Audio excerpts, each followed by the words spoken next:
beautiful day, another adventure, and we are once again exploring another beautiful province here in the Philippines. I'm Natasha, and thanks for joining me for another episode of Liquid. And if you haven't guessed where we are now, yes, we are in Baler, Aurora.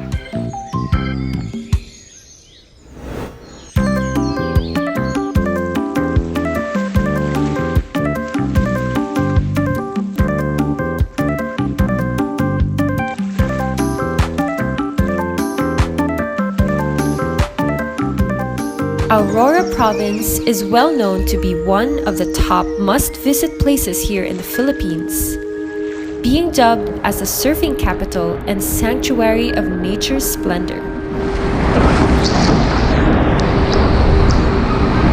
Covering the lush Sierra Madre mountain range, there are plenty of activities to do and see that would thrill both the nature and adventure lovers alike.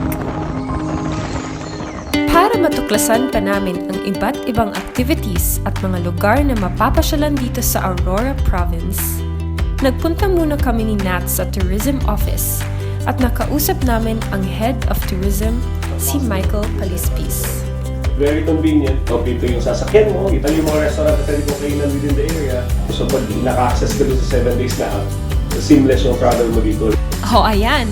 Ready na kami sa next adventure namin. Kayo ba? We are going to Aurora Province. Aurora.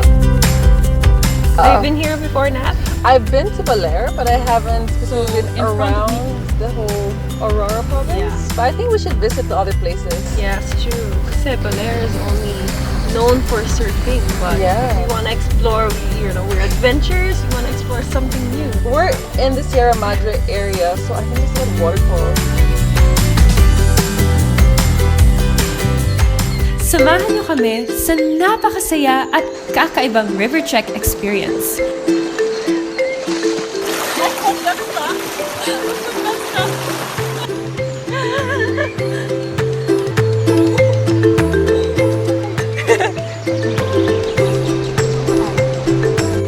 Wait.